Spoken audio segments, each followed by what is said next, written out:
누군가를 알게 된 지 얼마 안 됐는데 그 사람이 아무 대가도 안 바라고 막 발벗고 나서서 도와준 경험 혹시 있으신가요? 아, 있죠. 뭔가 돌려받을 걸 기대해서가 아니라 그냥 뭐랄까 보이지 않는 연결고리 같은 게 생긴 것처럼요. 네. 한국에는 바로 그 느낌을 설명하는 단어가 있습니다. 네. 그리고 이 단어가 종종 한국의 가장 큰 강점으로 꼽히기도 하고요. 근데 어쩌면 가장 큰 압박감의 원천일 수도 있어요. 오늘 저희가 바로 그 번역이 거의 불가능한 개념, 정에 대해 한번 깊이 파고들어 보려고 합니다. 아, 드디어 정이네요. 네. 정이라고 하면 보통 한국 사회의 공동체 의식의 근원, 이렇게 묘사가 되죠. 맞아요. 하지만 동시에 왜 한국인들이 관계를 끊는 걸 유독 힘들어하는지, 그리고 또 집단의 조화를 위해서 개인의 의견을 좀 묵살해야 할 때가 있잖아요. 네. 그걸 설명해주는 열쇠이기도 해요. 와, 그러니까 정이라는 게 한국의 가장 아름다운 강점이자 동시에 가장 큰 딜레마일 수 있다. 이런 말씀이시네요. 바로 그거죠. 양면성이 있는 거예요. 오늘 저희의 임무는 바로 그 양면성을 제대로 한번 파헤쳐 보는 겁니다. 그럼 시작해 볼까요? 네. 그럼 가장 기본적인 질문부터 한번 시작해 보죠. 이 정의라는 걸 뭐 간단하게 정의 내리려는 시도라도 해본다면 뭐라고 할 수 있을까요? 와, 시작부터 정말 어려운 질문인데요. 그렇죠. 교과서적인 정의라고 한다면 오랜 시간을 함께하면서 형성되는 깊고 따뜻한 유대감, 이 정도가 될 거예요. 사랑, 연민, 동정심, 애착, 이런 감정들을 다 포함하는데 그중 어느 하나랑 똑같지는 않고요. 아, 그 모든 걸 포함하지만 그 자체는 아닌 거군요. 네, 좀 서구적인 개념으로 비유를 한번 들어볼게요. 오, 네네. 사랑이나 우정이 특정인이랑 맺는 일종의 계약에 가깝다면요. 정은 그 공동체 안에서 모두가 함께 마시는 공기 같아요. 공기요? 와, 관계의 공기라니. 그거 되게 와닿는 비유인데요? 계약서는 특정인하고만 쓰지만 공기는 그 공간에 있는 모두랑 공유하잖아요. 그 말씀은 즉 내가 의식적으로 선택하지 않아도 그냥 그 관계 안에 존재하게 된다. 뭐 이런 의미로 들리나요? 정확합니다. 바로 그 지점에서 정이 한국의 고맥락 문화랑 어떻게 연결되는지 알 수 있어요. 고맥락 문화요? 네. 고맥락 문화라는 건 말로 모든 걸 명확하게 표현하기보다는 뭐 눈빛이나 분위기 같은 비언어적인 맥락을 통해서 소통하는 문화권이란 뜻인데요. 아, 미국처럼 말한 것이 전부다. 이런 저맥락 문화랑은 정반대인 거죠. 그러니까 척하면 척 이런 거네요? 맞습니다. 굳이 말하지 않아도 서로의 필요를 알아주고 챙겨주는 그 배경에 정이라는 공유된 감정, 즉 관계의 공기가 깔려 있다. 이런 거군요. 바로 그겁니다. 정은 이 불문율의 소통을 가능하게 하는 뭐랄까 감성적인 운영체제, OS인 셈이죠. 감성적인 OS라. 그래서 심지어 한국 아이들조차 부모님께 물어봐요. 엄마, 정이 정확히 뭐야? 하고요. 아, 진짜요? 네.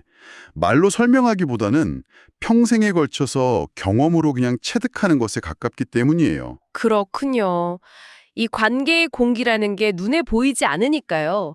우리가 일상에서 어떻게 그 존재를 느낄 수 있는지 좀 구체적인 예시를 들어보면 더 이해가 쉬울 것 같아요. 물론이죠.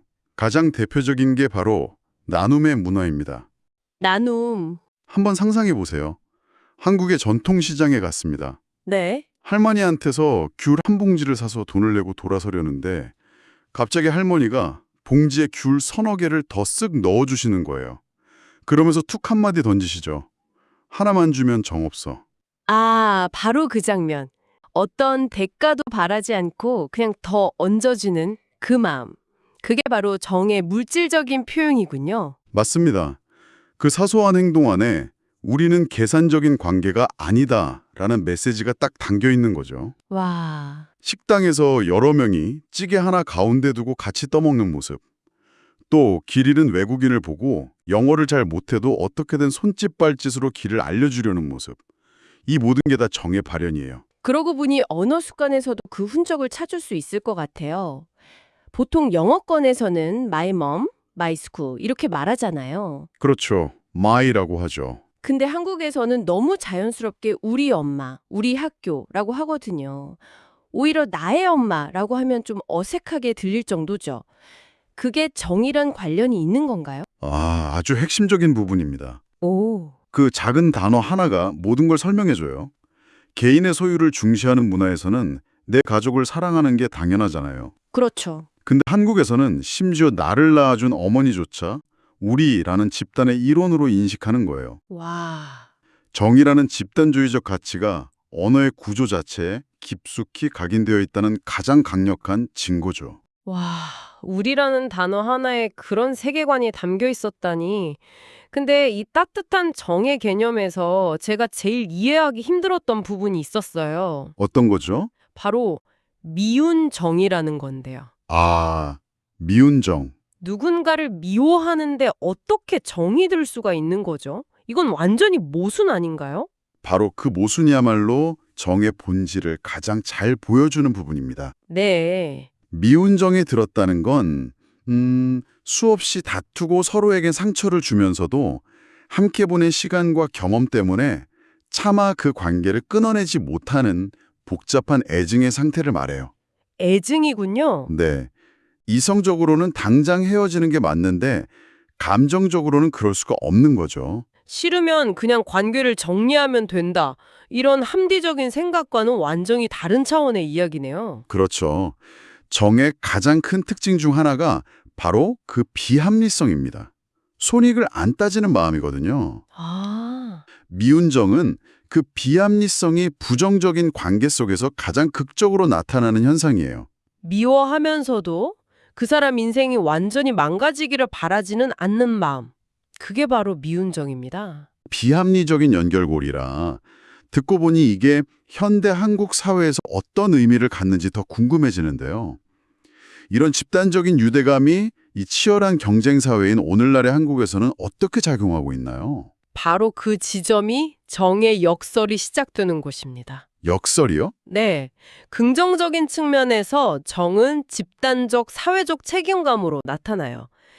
하지만 그 우리라는 개념이요. 네, 우리. 반대로 우리가 아닌 사람들을 배제하는 기제로 작용할 수도 있지 않을까요? 날카로운 지적입니다. 그 따뜻함이 외부인에게는 일종의 배타성이나 심하게는 뭐 연고주의, 파벌주의처럼 보일 수도 있겠다 이런 생각이 드는데요. 그게 바로 정의 그림자죠. 그림자. 우리를 챙기는 정의 문화가 때로는 조직 내에서 공정한 비판을 어렵게 만들어요.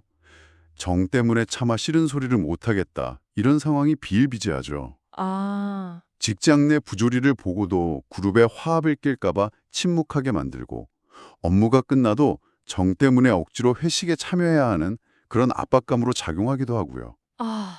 개인의 자유나 합리적인 의사결정보다는 집단의 조화, 관계 유지를 더 중요하게 만드는 부작용이군요. 맞습니다.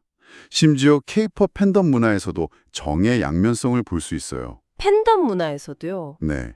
팬들이 자신이 좋아하는 아이돌을 우리 애들이라고 부르면서 무조건적으로 보호하고 지지하는 모습.